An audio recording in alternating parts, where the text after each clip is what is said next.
The entire Bible, both Old and New Testaments, is written about and addressed to a race whom Yahweh calls my people Israel.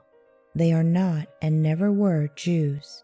All of Yahweh's promises in the Bible were made to Israel. Either Yahweh has failed miserably to carry out his promises, or else Israel, his people, are still to be found in the world today, receiving the blessings which Yahweh promised to them. If they are here, who are they, and where have they been residing?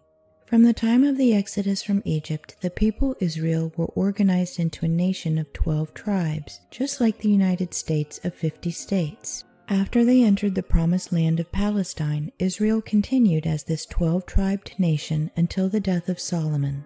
Then they split into 2 nations, the 10 northern tribes keeping the name Israel, while the 2 southern tribes took the name Judah. The northern kingdom Israel was later conquered by Assyria, and by 715 BC they were all deported and resettled around the southern end of the Caspian Sea. By 713 BC, the Assyrians also invaded Judah and deported a large part of this population to the same Caspian Sea area. From this time on, Bible history does not trace the further progress of Israel, except that the Apocrypha 2 Esdras, chapter 13, verses 40 through 45, traces their movements as far as Ar-Sareth, valley of the Sareth River, which still bears that name in Romania. For many centuries after the nation Israel disappeared from Bible history, Bible prophecy still promises the nation a magnificent future, recognizing their continued existence. Not only the Old Testament, but all the books in the New Testament are addressed to Israel, as I have shown you from time to time. Since Israel's Assyrian captivity, under what camouflage have they been hidden from our eyes during these intervening centuries? As you are being shown from time to time in these lessons, Israel today can certainly be identified as the group of nations known as Anglo-Saxon, Scandinavian, and Teutonic. How did they forget their old name, move to new lands, and take on new names? We can trace this process through the Bible as well as through history. The entire 43rd chapter of Isaiah, written after Israel had disappeared into the Assyrian deportation, deals with redeemed Israel. It opens, "But now thus saith Yahweh that created thee, O Jacob, and he that formed thee, O Israel, fear not, for I have redeemed thee, I have called thee by name, thou art mine." In Isaiah 43:18, Yahweh commands forgetfulness of their past. "Remember ye not the former things, neither consider the things of old." Isaiah 43:8 tells us, "Bring forth the blind people that have eyes and the deaf that have ears." Therefore in Romans 11:25 Paul tells us, blindness in part has happened to Israel. They did forget their history and identity. Yahweh also commanded them to take a new name instead of Israel. In Isaiah 62:2, Yahweh says to them, "Thou shalt be called by a new name, which the mouth of Yahweh shall name." As the Bible many times declares, Yahweh's people Israel are his servants. So in Isaiah chapter 65, Yahweh warns the Jews, "Ye shall leave your name for a curse unto my chosen, for Yahweh shall slay thee, and call his children by another name."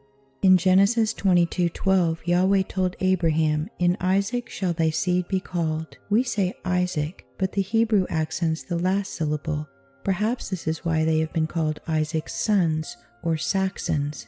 In Numbers 6:27, Yahweh said, "They shall put my name upon the children of Israel, and I will bless them." Accordingly, the name of Christ, Christians, has been put on us, and Yahweh has blessed us richly.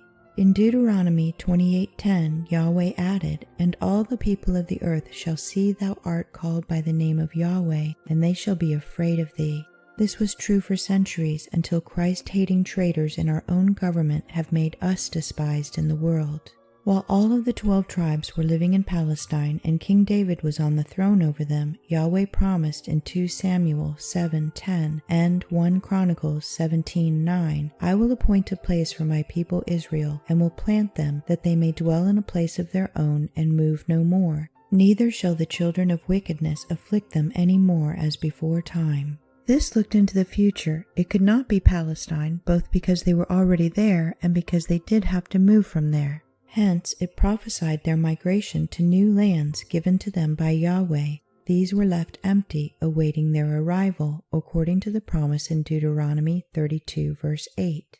When the Most High divided to the nations their inheritance, when he separated the sons of Adam, he set the bounds of the people according to the number of the children of Israel. Migrating to their new home, forgetful of their history, their name, and their religion, they were the lost tribes of Israel. Hence in Jeremiah 50 verse 6, Yahweh says, "My people hath been lost sheep. Their shepherds have caused them to go astray. They have turned them away on the mountains. They have gone from mountain to hill. They have forgotten their resting place."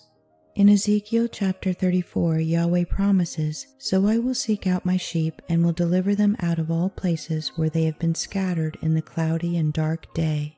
In fulfillment of this, Joshua declared in Matthew 15:24, "I am not sent but unto the lost sheep of the house of Israel." He then commanded his apostles, "Go not into the way of the Gentiles or into any city of the Samaritans." Then he said in Matthew 10:23, "Ye shall not have gone over the cities of Israel till the Son of Man be come." Obviously, this did not refer to Palestine, as they could have covered all of its cities in 3 weeks.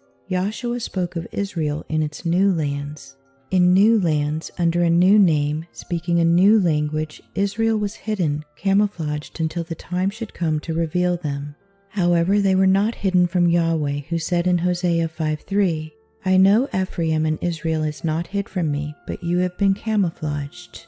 Psalm 83, 1-4 says, "Keep not thou silence, O Yahweh, hold not thy peace, and be not still, O Yahweh.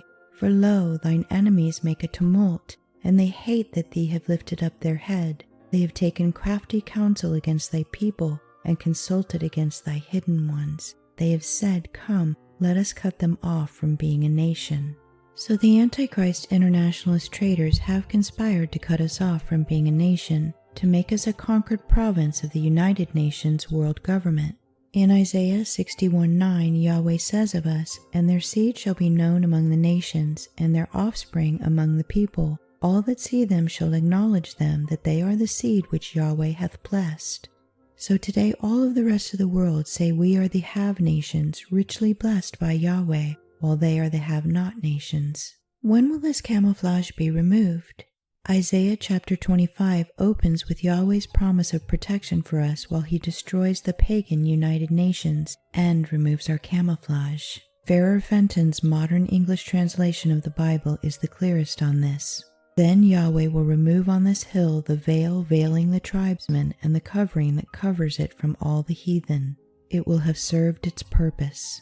Meanwhile, if we would know our identity, read Isaiah 51, 1-2. "Hearken to me, ye that follow after righteousness, ye that seek Yahweh. Look unto the rock whence ye were hewn, and to the hole of the pit whence ye are digged. Look unto Abraham your father, and unto Sarah that bore you. You who follow after righteousness and seek Yahweh, look to your ancestry, your racial identity as Yahweh's people, Israel."